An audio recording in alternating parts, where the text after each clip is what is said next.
Mathieu de Yellow va nous faire un petit focus sur Koba Yakawa. Bien joué, bien vu.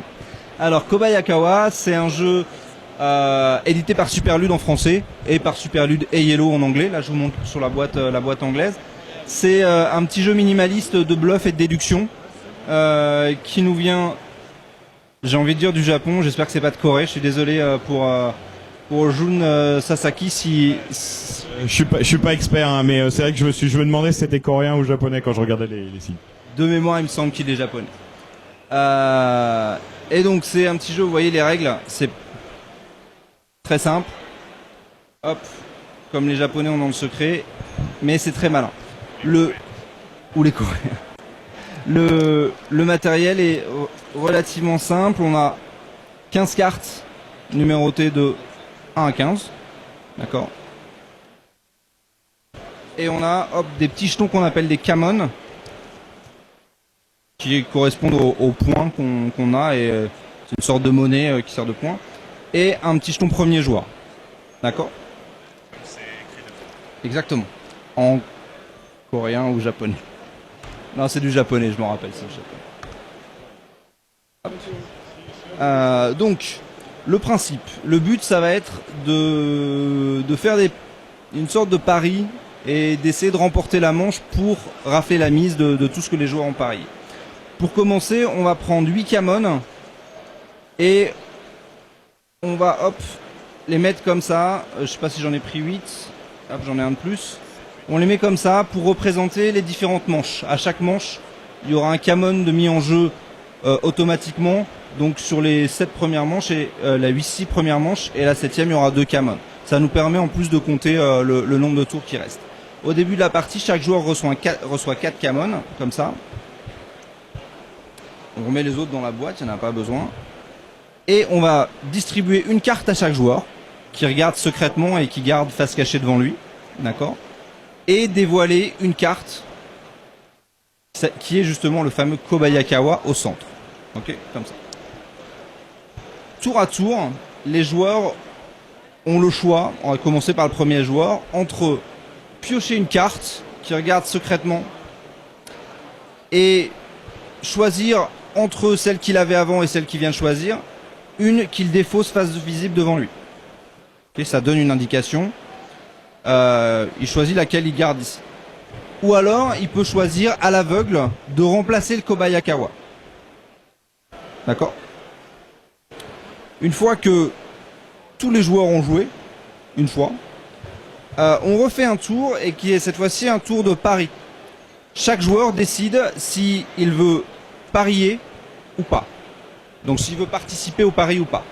Alors par contre, tu paries sur le fait que... avec la carte la plus forte. Donc moi je pense que j'ai la carte la plus forte, sachant que chaque carte est présente en un seul exemplaire, donc de 1 à 15. Moi là j'ai une bonne carte, je pense que je vais gagner. Hop, je mets un kamon ici. Toi si t'es pas sûr, tu peux ne pas participer. Là on est que 2, donc ça serait un peu bête, c'est à partir de 3 joueurs. Bon, après on peut essayer, hein, mais... Et donc je vais parier. Hop, c'est bien pour l'exemple. Et donc une fois que tout le monde a parié ou pas, quand on parie, on met une pièce ou 0 pièce. On peut pas dire je parie 3 ou voilà. Une fois que tout le monde a parié ou pas, on révèle tous nos cartes. D'accord. Donc c'est là où en fait je me dis, effectivement tu m'as donné une indication avec le 7, puisque j'avais le 8, tu m'as dit après que les cartes étaient uniques avec les valeurs. Il y a quand même une petite feinte, c'est que le joueur qui a la carte la plus faible autour de la table, parmi ceux qui ont parié, va ajouter à sa carte la valeur du Kobayakawa.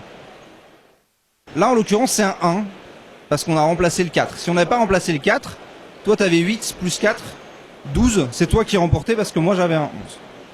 Donc tout l'intérêt du jeu, c'est de te dire, t'as une carte qui est forte, t'as un 15 devant toi, mais au milieu il y a un 7, il suffit que quelqu'un qui ait la plus faible carte ait un 7 ou un 8, enfin un 8, et bon ça peut, voilà. Si tu as, pareil, si t'as une petite carte, tu peux te dire, ah j'ai un 4, au milieu il y a le 15, ça me fait un total de 19, je suis sûr de gagner, sauf si quelqu'un a 1 ou 2 ou 3. Est-ce que quelqu'un va participer avec 1, 2 ou 3 ? Enfin voilà, Ouais, donc t'as un calcul de prise de risque et ouais, finalement, ça a l'air simple comme ça. Enfin, c'est simple d'ailleurs à expliquer, mais c'est vrai que on voit vite les petites finesses qu'il peut y avoir et la réflexion avec la prise de risque. Ouais. Et là encore, bon, je t'ai montré rapidement, mais quand tu as une table de 6 joueurs, il y a plus d'indications, il y a plus de choses, et du coup, c'est vraiment malin dans l'approche. Ok, bon bah super, ouais, ça a l'air très sympa. C'est donc l'éditeur, c'est Superlude. C'est Superlude qui édite le jeu en français.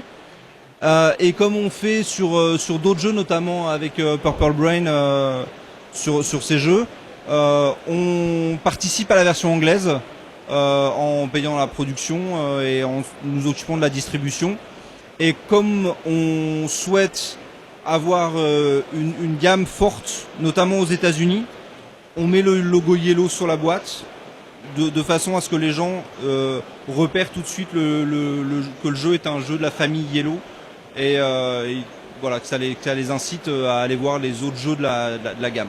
On préfère ça plutôt que de distribuer des jeux de plein de petits éditeurs francophones pas trop connus et qui profiteraient pas de cet effet de Yellow, c'est King of Tokyo, c'est des jeux qu'on connaît, c'est des jeux qu'on aime bien, donc voir le logo dessus, ça donne confiance. Voilà. Ok, bah super, bah merci pour ces précisions.